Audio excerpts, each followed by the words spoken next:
Wow, wow. If you aren't awake, energized, and full of vibrancy after that introduction, then I'm going to ask you to ask the person next to you to check your pulse. Let us give those young people from Luther Burbank and John Seal a round of applause.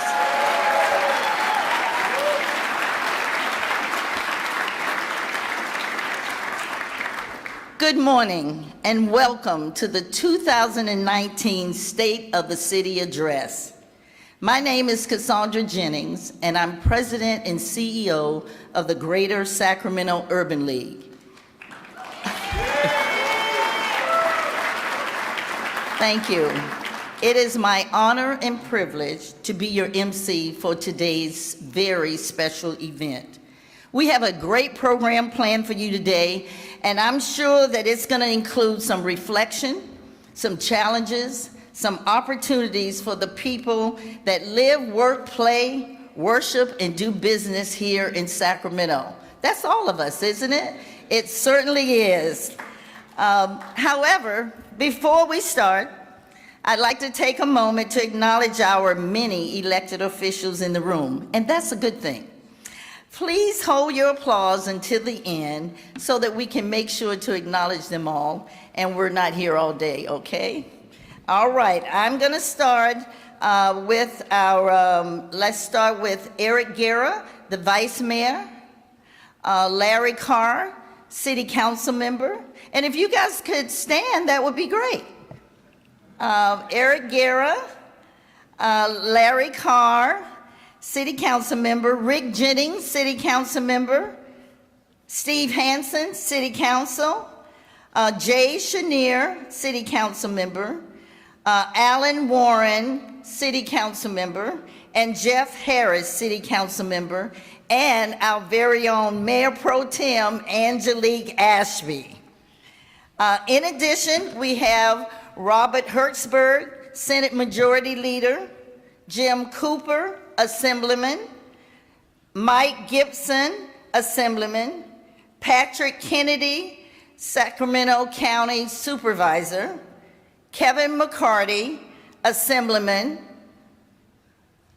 thank you, and Honorable Liliana Ferreira, Mexican Consul General, Portia Middleton, Council Member, City of Citrus Heights, Dave Tamaya, SMUD Board, Greg Fishman, SMUD Board, Karina Tamaltis, Trustee, Sacramento County Board of Education, Lisa Morawski, Sac City Unified School District, Susan Harinia, Natomas Unified School District. I know I saw Jesse Ryan, Sac City Unified School District Board Chair, and Howard Chan, who's our city manager. Let's give all of our elected officials a round of applause.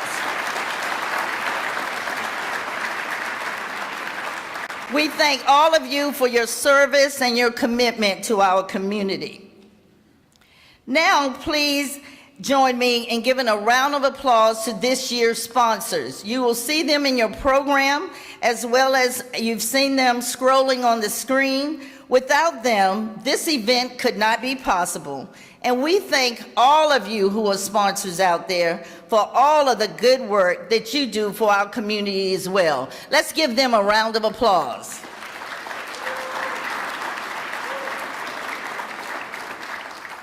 Okay, now it is my honor to introduce and welcome to the stage the esteemed council member of this district, District 8, which we're in today. Council member Larry Carr has served District 8 for 5 years, but before being elected to the City Council, he served on the SMUD Board as Board of Directors from 1998 to 2014. That's 16 long years. And he's also served as the past Executive Director of the Florin Road Partnership that serves this district and throughout the county of Florin Road as well, and the past President of the Sacramento Black Chamber of Commerce. Councilman Carr is also a decorated veteran with 23 years of service in the U.S. Army, where he retired as a lieutenant colonel. Please join me in thanking Councilmember Carr for his service as we welcome him to the stage.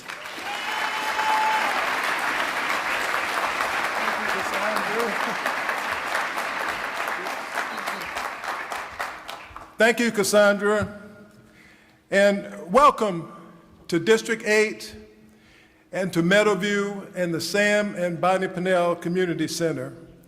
Before I go any further, though, I want to thank Shannon Brown, Camille Wise, and Steve Johnson, who helped put this event together and put all these chairs out here and have kept this community center pristine.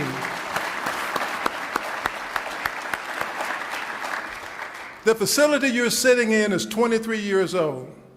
It's the brainchild of Sam Pannell.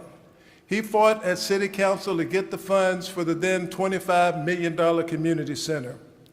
Right next door to us is a swimming pool that both Sam and Bonnie Pannell worked on. I believe it's the only heated pool in the city's inventory. And right next to that, you will see an all abilities field.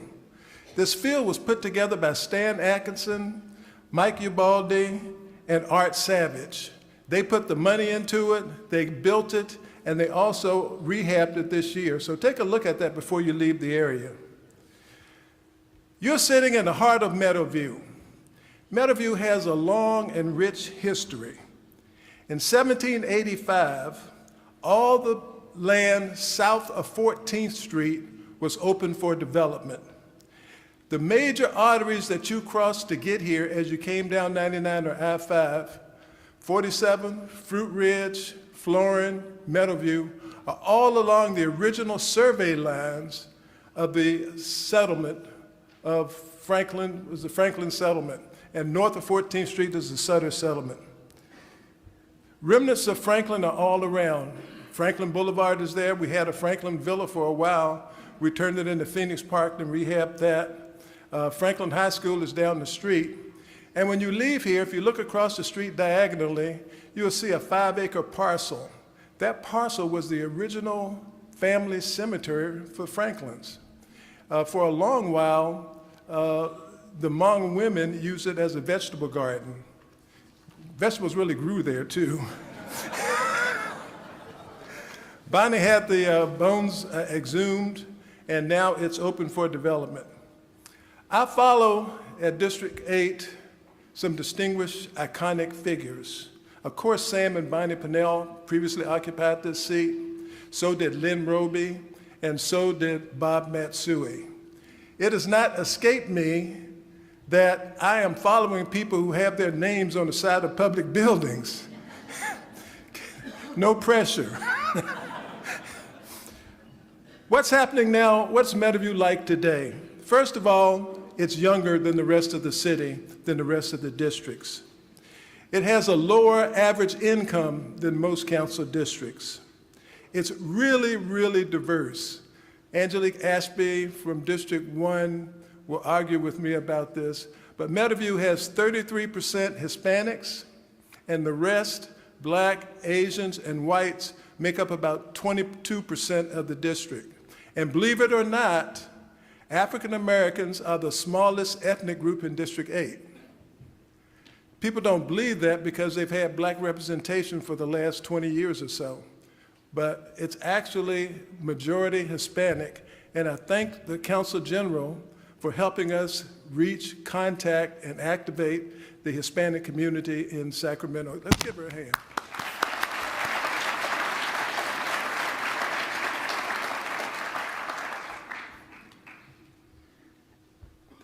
Here's a fact you won't believe. I will try to convince you. There are 8 council districts in the city of Sacramento. Every month we get the crime stats on the city. We get them broken out by crime, and we get them broken out by district. District 8, which you are sitting in, is always the 2nd or 3rd lowest in crime.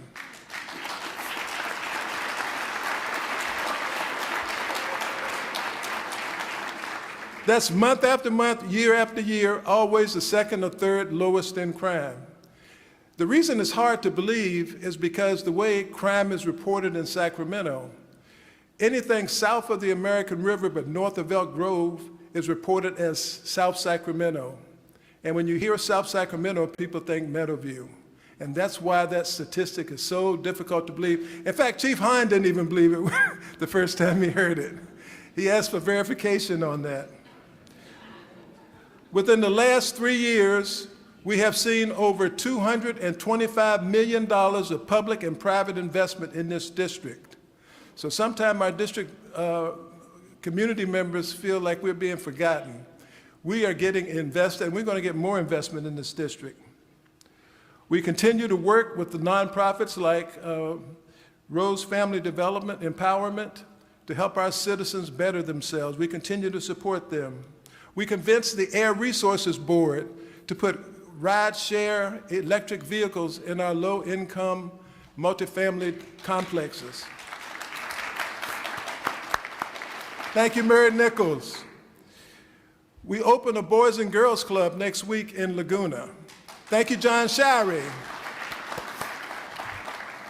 I told John Shirey we needed a Boys and Girls Club, and I had a developer who was going to come in and grade the land, and we were going to buy some temporaries from somewhere to put them up. And John said, no, that's not the way we do it in the city.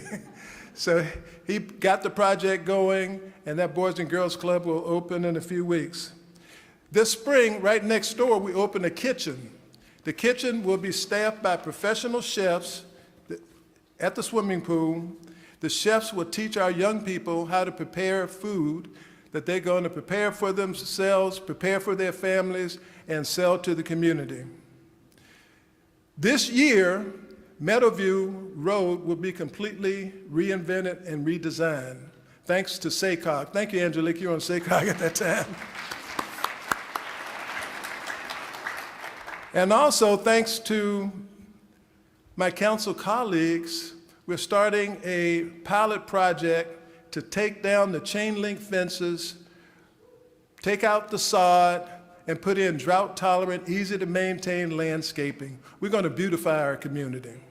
Thank you, council colleagues. You voted for that. So what does the future hold? We talked about the past. We talked about the present. What about the future? The greatest challenge our community faces is low income. The income level of our community is very low. That's why the City Council passed an ordinance saying that any construction project by the city over $1 million will hire people from Meadowview, Oak Park, and Del Paso.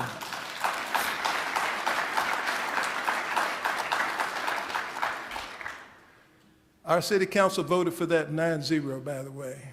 We understand, my council members understand the gravity of the situation. Of course, income inequality is a national debate. Where the rubber meets the road, right here, we see communities suffer because wealth has been allowed to accumulate in the hands of a few. At the city level, we will continue to meet our obligations. We will hire, we will invest in economic development, and we will invest in our young people. With Measure U's passage, I'm sure we will be able to do more, and I think the next speaker might have a little bit to say about that. District 8 is honored to host the first State of the City address to be held in a neighborhood. Because Sacramento is not just about downtown. It takes prosperous neighborhoods coupled with a vibrant urban core to make a city great. And we are determined to keep building on our momentum.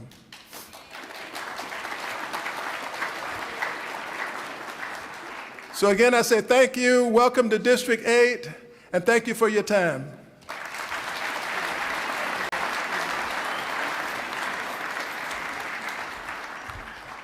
Thank you, Councilmember Carr. I told you you were going to get some reflections. I meant to say you're going to get a history lesson, too.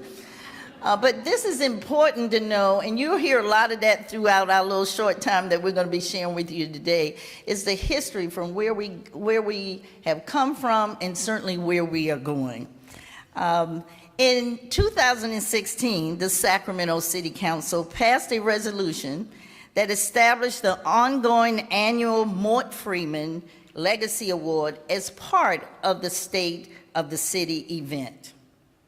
The Mort Freeman Legacy Award recognizes an individual who has demonstrated a strong commitment to Sacramento, public service through work and leadership, and made a positive impact that is felt today and for generations to come.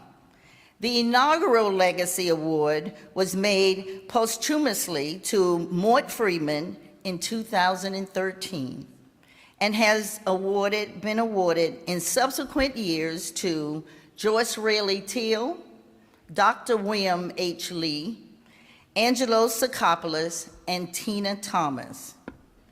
We are so honored to have Marcy Freeman and Mark Freeman here with us today in the audience, not only to represent her husband and the father, but to represent their legacy as well, and who also carry out that legacy today. So thank you, Mark and Marcy, for being here today.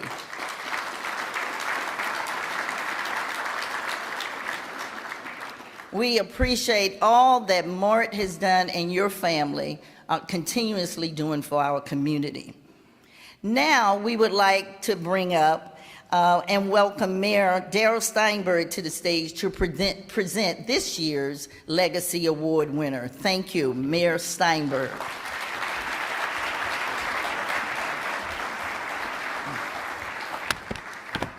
Thank you very much, Cassandra.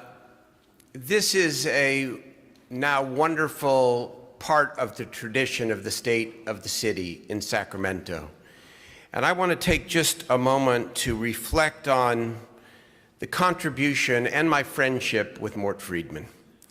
And I'm so glad that his wife and his son are with us here today. Mort was a dear friend and represented for me the embodiment of what Sacramento is all about. Mort was the hardest of hard workers. He was fierce in his loyalty and his devotion to his community, to his family, and to his friends. And he had the biggest heart of anyone around. He showed that you can both succeed in business and have all kinds of success, and at the same time, always be focused on giving back. And that's what the Freedman family continues to do in Sacramento, and I'm just grateful to know you, to be your friend, and to be able to present this award here today. And I cannot imagine anyone more deserving of this year's Freedman Legacy Award than Miss Jackie Rose. As I said, come on up. I got a few more things to say.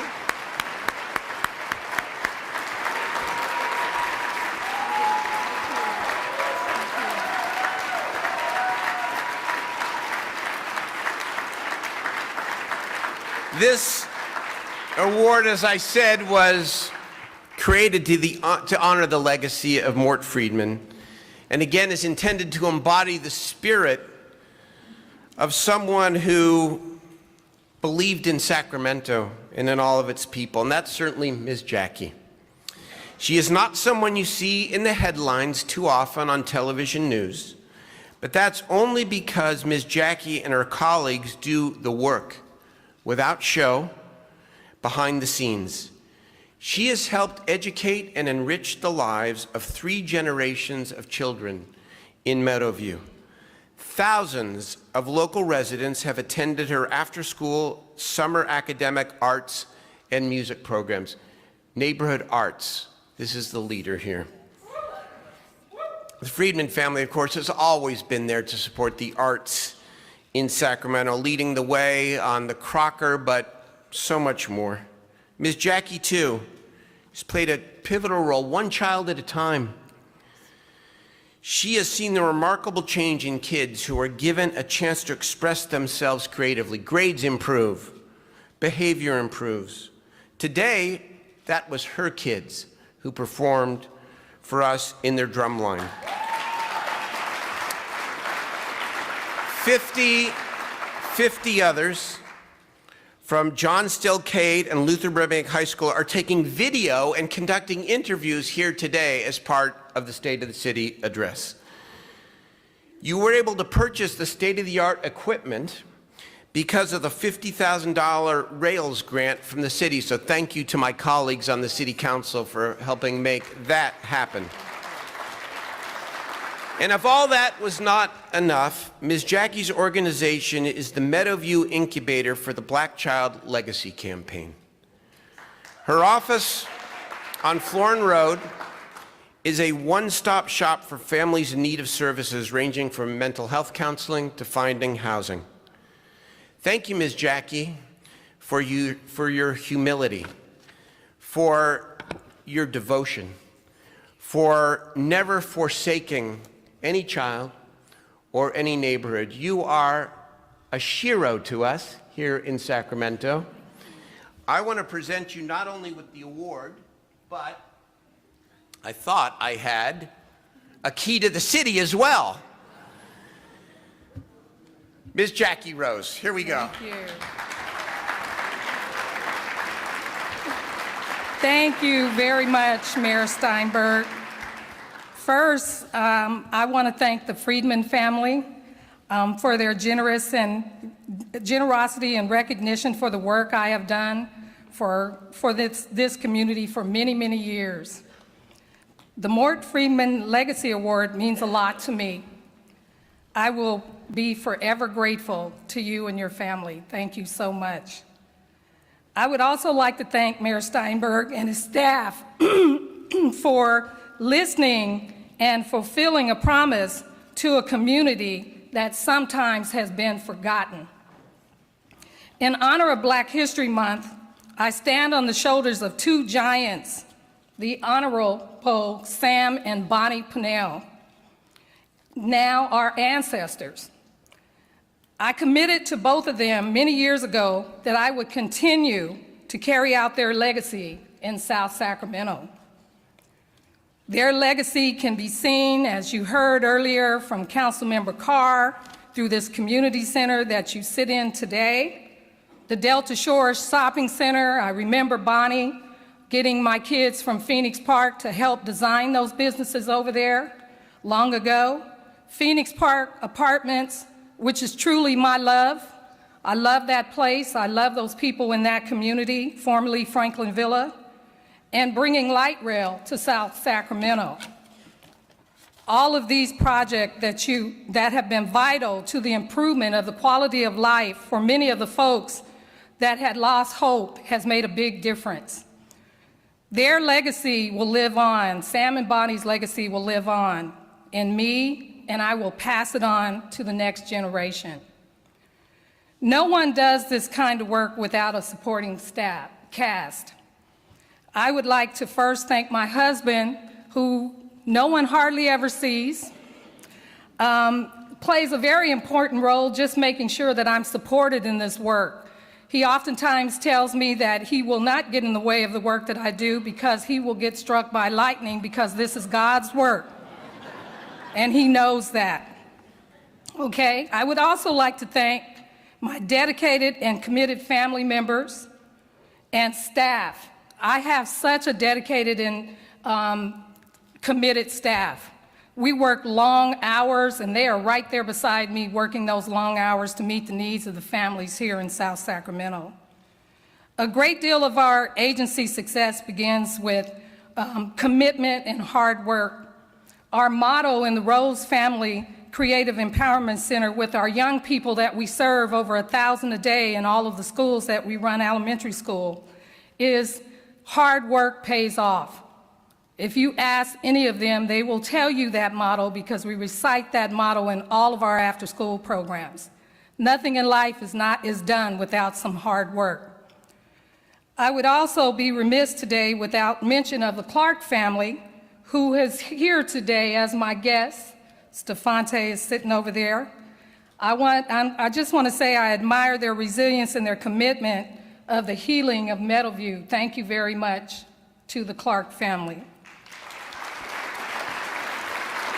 As Stephon always reminds us quite often, everybody loves everybody. And I love that motto because that is so true. We all have to love each other.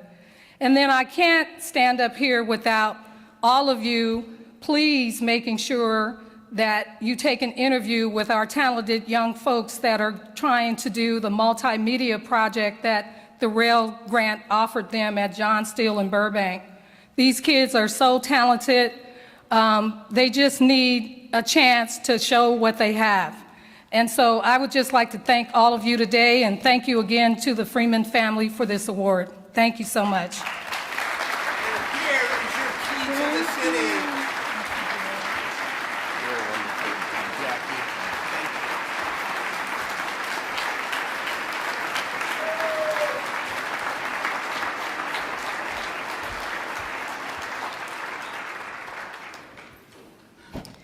Congratulations, Miss Jackie.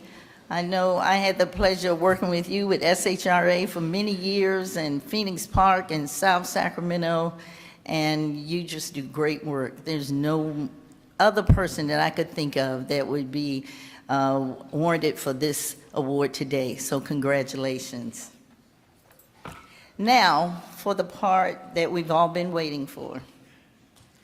And I want to take a moment of personal privilege to just share with you what it means to me to present our mayor to you today. Now, I know he needs no introduction. He's dedicated his life to the public service, and if I were to cover all of his accomplishments during his tenure, not only as mayor, but in his entire career, we'd be here all week, and you wouldn't like me very much then. So I won't subject you to that, but I do want to say that I think that there is not a better leader at this appointed time than our mayor for this city. He is genuinely, deep down in his heart, cares for all of us, for all people. He reaches wide and deep in the community. He listens intently. He sits at the boardrooms of tables everywhere.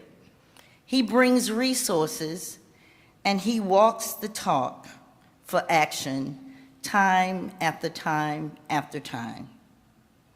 He recognizes the importance of equity and inclusion, not at the expense of anyone, but to the benefit of all. I'll share one story with you that sort of captures the spirit of the man and the leader that I know and respect.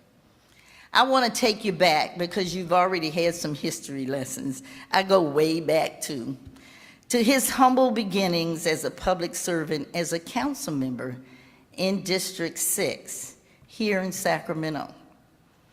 I was with the redevelopment agency, and we had a lot of work to do. This is over 20 years ago, but the image still of his work still is vivid in my mind. I was with SHRA, and we were working to address some illegal dumping issues, some code enforcement, some disinvestment, including some drug houses in Avondale, Glen Elder neighborhood. I remember an elderly woman named Cora Mason who lived next to one of those houses. Then Councilmember Steinberg held meetings. He met one-on-one. And at that time, we were meeting in people's houses, trying to figure out what was the best way to approach issues and concerns. And then I remember we sort of said, let's take it to the streets. And so I remember one cold night like it was cold this morning, because I remember the image that comes on TV used to time and time where I had on a hat and gloves, because you know I'm from the East, it was cold to me. We went to the streets. Councilmember Steinberg was in the middle, and nearly everybody from that neighborhood, we were locked in arms, and we were marching down the streets, proclaiming a better life for people for that community. That's the image of communities standing together, and that's how I think of our mayor today. His dedication, his perseverance, his relentless commitment to our communities, to our city, and to our region started a long time ago. It didn't start yesterday. It didn't start when he became mayor. It was a long time ago. And through the journey that he has been afforded, he is well prepared at this appointed time to represent us in a way that will set a legacy forever. Ladies and gentlemen, please join me in welcoming my friend, our mayor, Mayor Darrell Steinberg, back to the stage.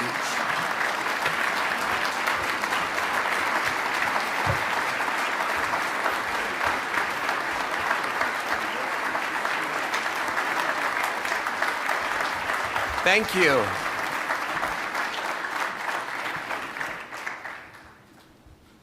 Wow, Cassandra, thank you for that beautiful introduction. I can remember that night as well, some 27 years ago now. I remember it was Vallecito's Way in Glen Elder. I remember you, I remember the late Mary Brill. I remember all of us marching together, and that was the start of a very important chapter of my public service and of our city. I want to thank you for emceeing today's event and for your outstanding leadership heading the Greater Sacramento Urban League. You've been in it for the long haul, just like I have, and I'm very appreciative of you and that you agreed to emcee this today. Thank you to all of my city council colleagues who are here: Angelique Ashby, Alan Warren, Jeff Harris, Steve Hansen, Eric Guetta, Jay Chenier, Rick Jennings, and Larry Carr. We are a team. I say it often. I do nothing alone. We are building this city together with the community in good times and bad. I'm privileged to serve with you.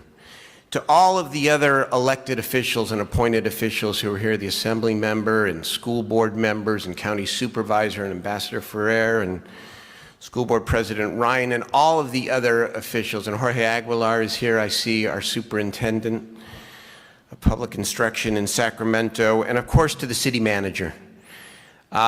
This is a bicameral city, if you will, in a very different way. And it takes a partnership to do what we are doing. And Howard, you, not just you, but your entire team, the chiefs, Chief Hahn, Chief Loge, all your department heads, everyone who works for the city, I want to thank you for being here today and for your partnership. And I want to introduce the love of my life, 27 years, been through every chapter of public service with me and is still hanging with me, if you can believe that. Cantor Julie Steinberg, thank you for being here today. I love you. And most important, to our community, thank you for being here today.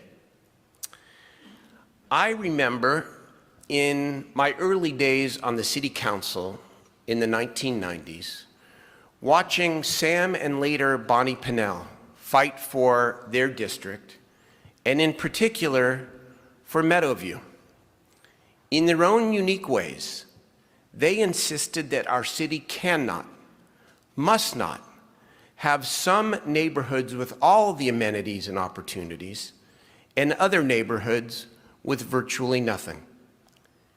Watching their efforts and the creation of what is now known as the Pannell Community Center was for me an early and tangible example of what happens when city government and community leadership combine forces to inject hope into forgotten neighborhoods. Last year, I delivered my annual State of the City address at the Memorial Auditorium and hosted the sponsors' breakfast at Luca. It was a great experience. I had the chance to explain why inclusive or neighborhood-based economic development must be our city's priority. It was the beginning of our ultimately successful Measure U campaign. This year, I chose the Pannell Community Center in Meadowview. The sponsors' breakfast finished just a few moments ago at the IHOP down the street. The food and company were great. This is the first State of the City address in recent memory outside the downtown core. The choice is intentional. There is no important venue to hold this year's State of the City address than Meadowview. For even if Meadowview and our entire city had not lived through the profound events of the past year, I know I would have chosen one of Sacramento's great neighborhoods for this annual rite.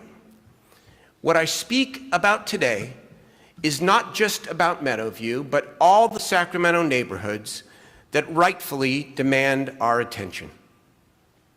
I love the downtown, but the core of the city is broader than downtown. The core of our city is not just about geography. It's about people, and it's about values. There is strength everywhere in our city. The view from Mack Road, Del Paso Boulevard, Northgate Boulevard, and Marina Vista Alder Grove is as important as the view from J Street. And the life chances of a third grader growing up in one zip code should be no less than those of a third grader growing up in another.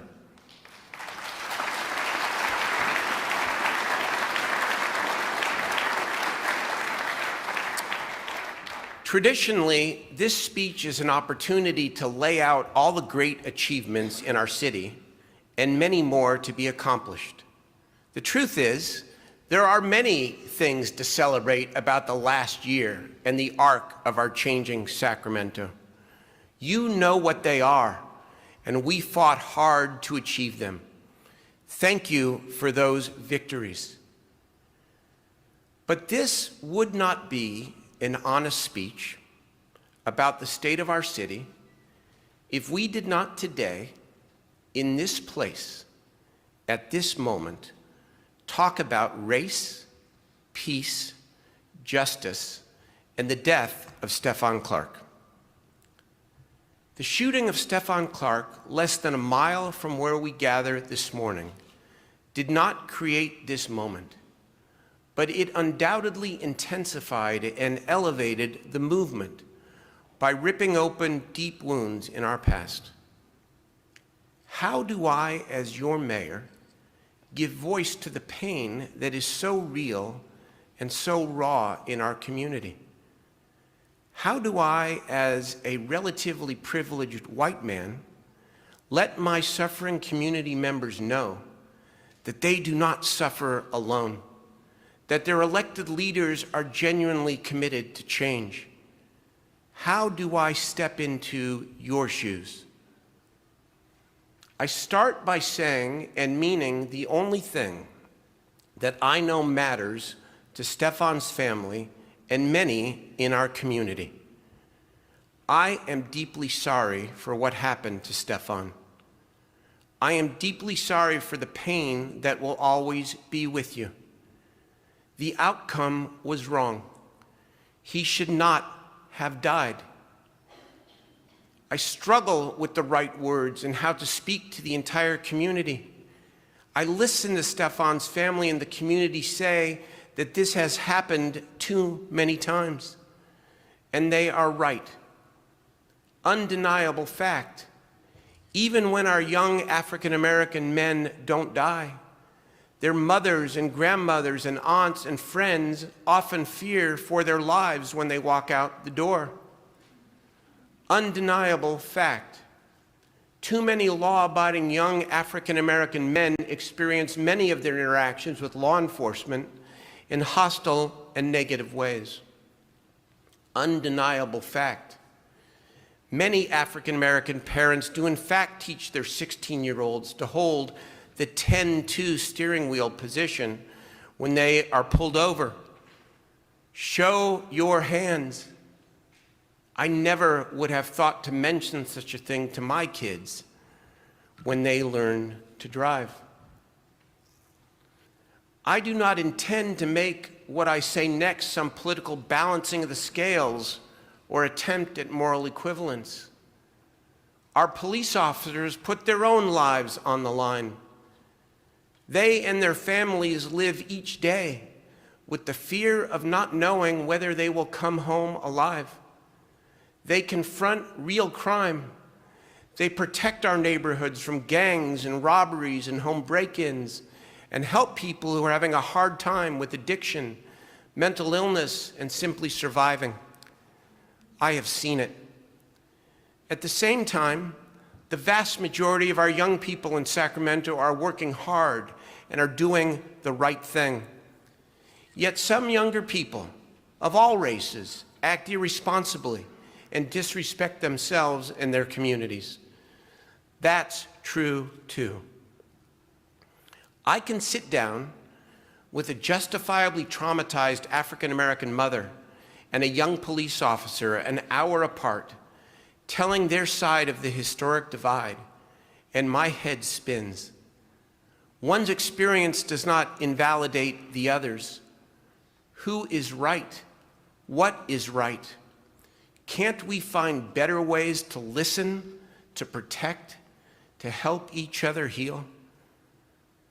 I do not know what the district attorney and the attorney general will decide over the days, weeks, or months ahead. If they decide not to bring criminal charges based on the existing state law, I know there will be real anger about such a result. And so, what is the state of our city's relationship between our men and women in uniform and the communities, especially the communities of color, that they are sworn to serve? We are fortunate to have a great police chief, Daniel Hahn, sitting in the second row.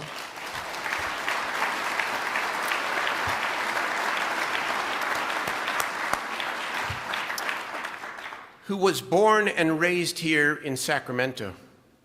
We are fortunate to have a chief and department that are leaning in and are well ahead of other cities in becoming more transparent and changing policies and protocols. We mandate body cameras. We release video of many incidents immediately. And we mandate that foot pursuit be a last resort, not the preferred police practice. We have opened ourselves up to a full review by the State Attorney General. That is leadership. Our department is also actively pursuing a transformational policing model for our city. Over the past month, 100 officers and community members came together to take a hard look at the roots of distrust between law enforcement and the communities they serve. Participants spent 2 days sharing their experiences to better understand how we might overcome these issues. It is a start. But our work in some ways has only just begun. The Attorney General and our own Office of Public Safety Accountability have told us clearly that while our use of force policy may meet strict legal requirements, there is much more we must do to bring clarity and safety to meet the spirit of the law and of our city's values. We must place more emphasis on the sanctity of life. And we must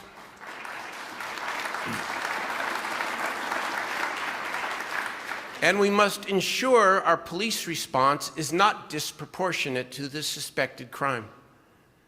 The Attorney General said our police officers must see themselves as guardians of our neighborhoods, not as enforcers.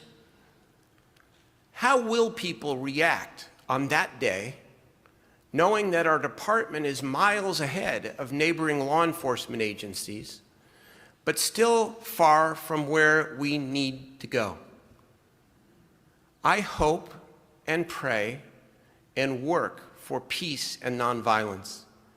We have all been working hard these last months, and especially the last weeks, to think, to organize, and to prepare for all possible outcomes. Mostly what we have been doing, however, is listening. Listening to the pain, to the frustration, and to the wisdom of our community. Your message is right and clear.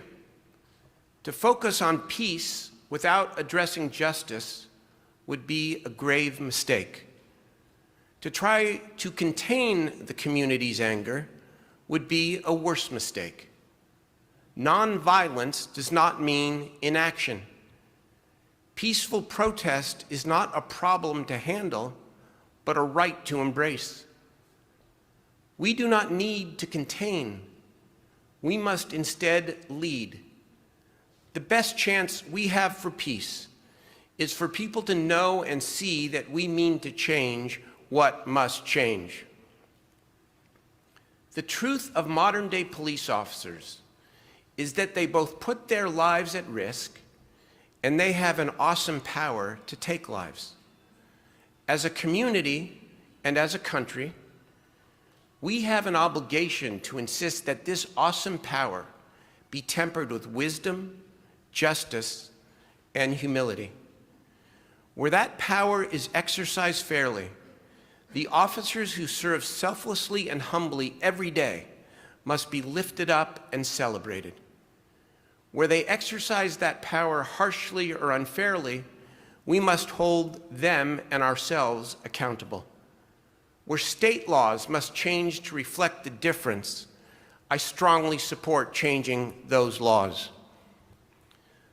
The long-held constitutional standard that allows officers to shoot when objectively reasonable must shift to a clear set of specific rules and standards that require officers to do all they can to prevent a potentially lethal confrontation in the first place.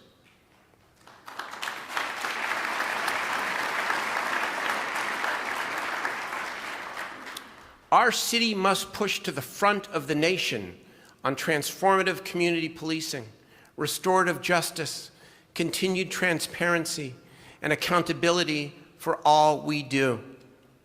There is no turning back. The old days are over.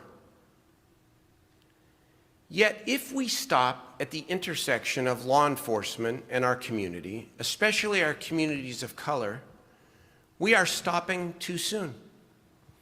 The evidence of generations of trauma and systemic poverty is beyond dispute. The hope, opportunity, and opening for healing and generational change is right in front of us. Let us step into the breach together. The police issues are rightfully magnified because officers have the legal authority to take a life. But our challenge today is not just what to do as a police department or a city to address the lessons of Stephon Clark, but more profoundly, what do we as human beings do to change ourselves and our ways? When marchers took to downtown streets a year ago to protest the death of Stephon Clark, they were walking through the old West End, a neighborhood that in 1950 housed 70% of the city's minority population. Right around the same time, the West End was labeled blighted and demolished to make room for I-5 and state office buildings. And why was it blighted? Because the Federal Housing Administration refused to underwrite mortgages to non-white borrowers, saying they were a threat to property values. There weren't a whole lot of other choices when it came time to move. Racially restrictive covenants barred non-whites from neighborhoods like Curtis Park and East Sacramento. Instead, they went to neighborhoods like Oak Park, Meadowview, and Del Paso Heights, which didn't have such restrictions. The late, great Nathaniel Colley, Sacramento's first African-American lawyer, passed on his experience of what it took for an African-American family to buy a home in segregated Southland Park in the 1950s. His son, Nat Jr., told a B reporter that white friends of the Colley family agreed to act as the actual purchasers for the Colleys, since no one would sell to them directly. When my mom would check on construction, Nat Jr. said, she would let them think she was the maid. After we moved in, there was a cross burning on the lawn, but it was a fairly quiet experience after that. The Colleys' experience was anything but remarkable or unique. It was, in fact, common. This is not just Black history. This is our history.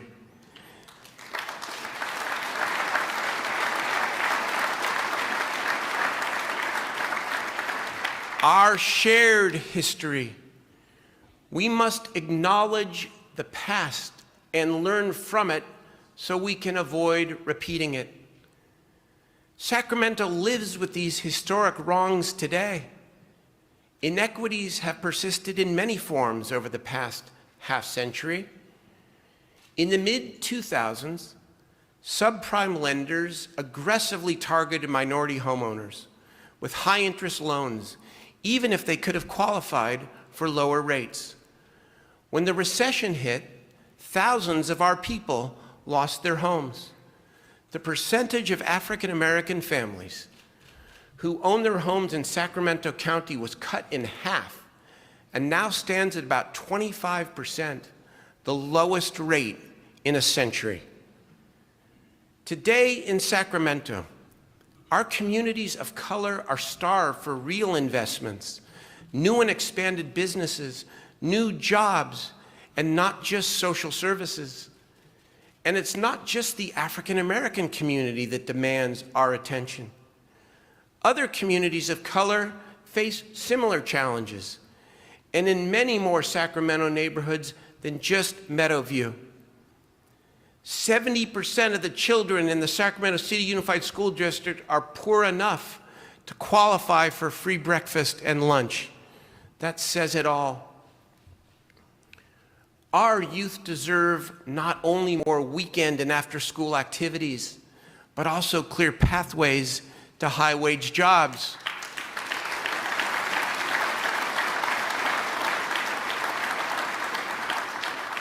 Our historic commercial corridors have vision, passion, but few resources to realize their potential.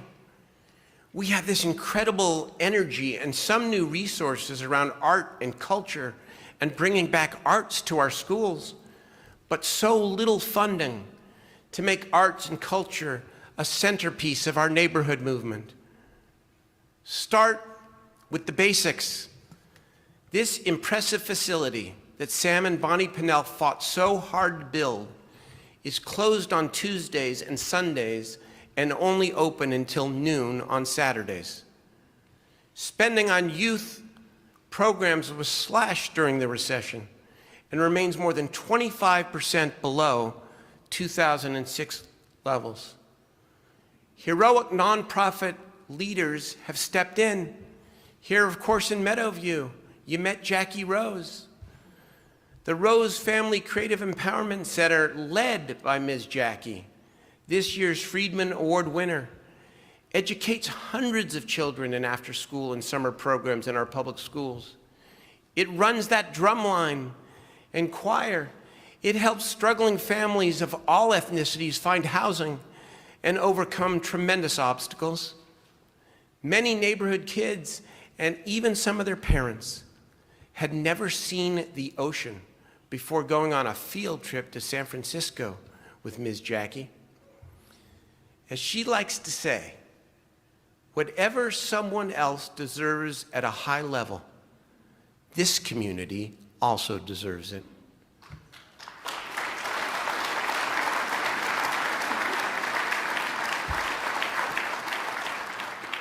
There are Ms. Jackies throughout our entire city, but they struggle to cobble together the resources to keep doing what she calls the heart work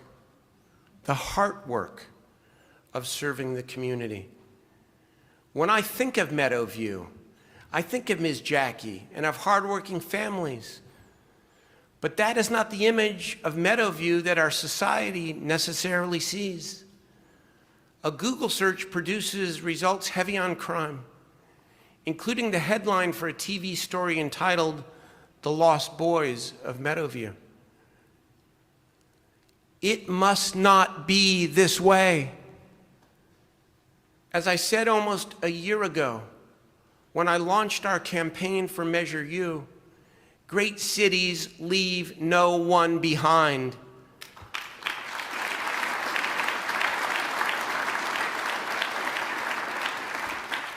Today, I renew our call to action for all of our Sacramento neighborhoods and all of our people.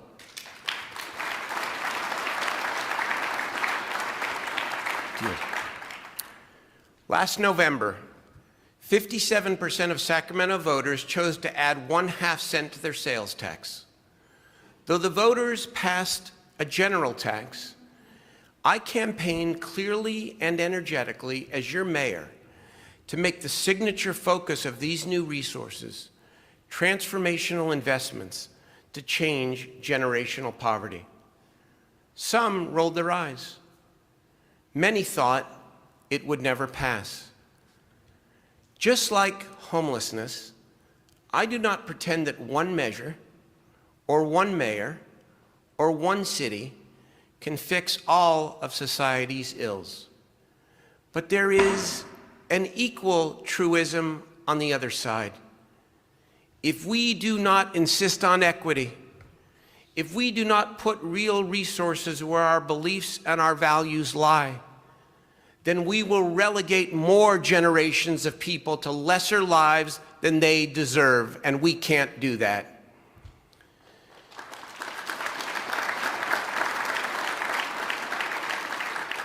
You know where I stand as your mayor, and I am grateful for the strong backing from our city council and the voters. Fortunately, the economy is still booming. We will have revenue growth for at least the foreseeable future. We must continue to bolster our core city services and treat our employees with the dignity and the respect that they deserve. Let us be honest about last year's election.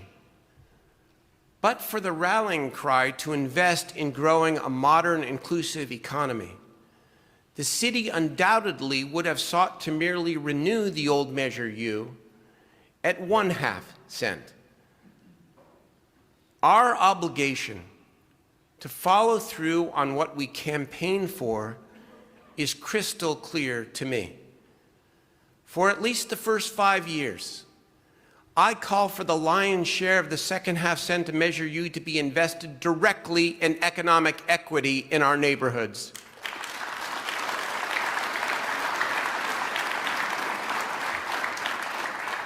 Let us set aside $40 million a year for at least 5 years in our Economic Trust Fund. That's $200 million, and it will demonstrate clearly that this movement is not just a whim or a fancy. Our commitment is long overdue.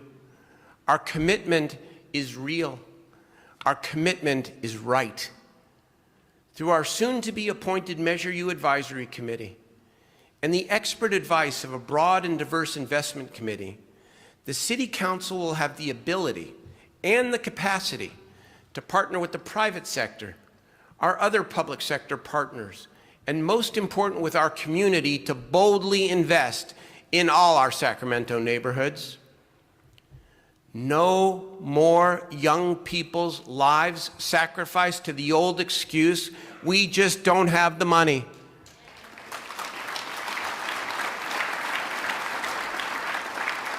No more forgotten commercial corridors.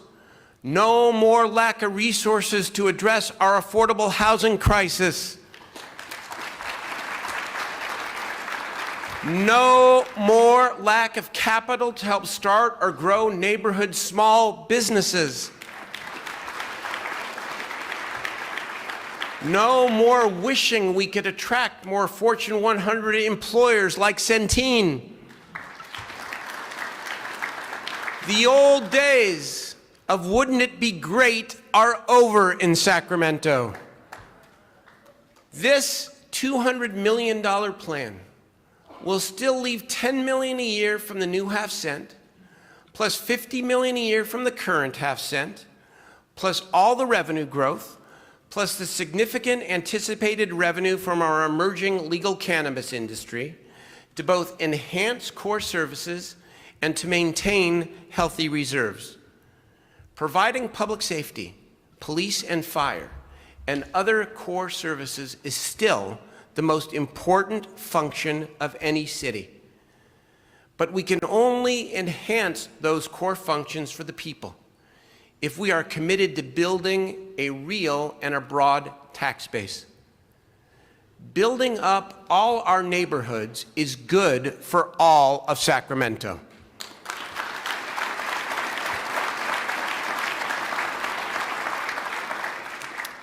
And we will find real ways outside of Measure U to maintain the momentum on broader citywide priorities.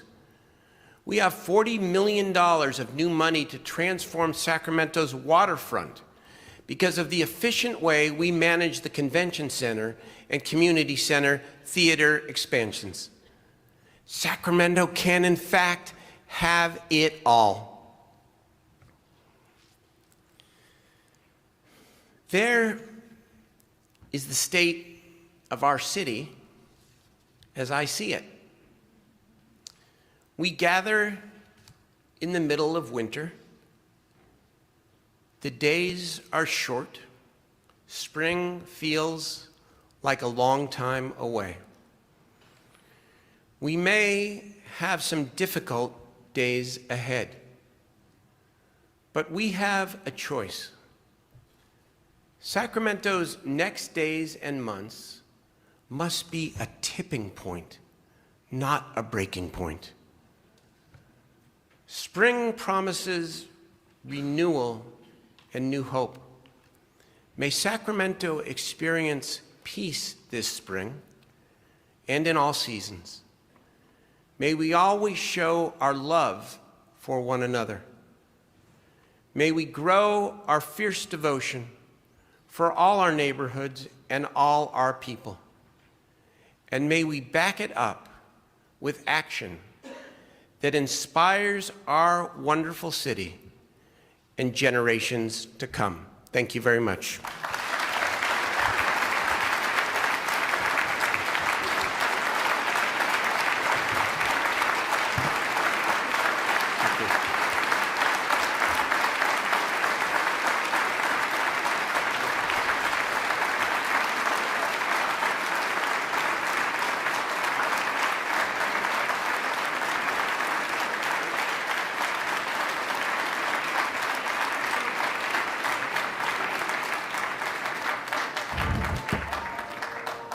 This is the beginning, and only the beginning, of a new and bold direction in our city. It's going to put $350,000 towards continuing these Friday night youth activities in our city. We're the future, like we're the next generation, so we have to, step up and make a change. This is important because, it's a safe space for people and it'll bring communities together.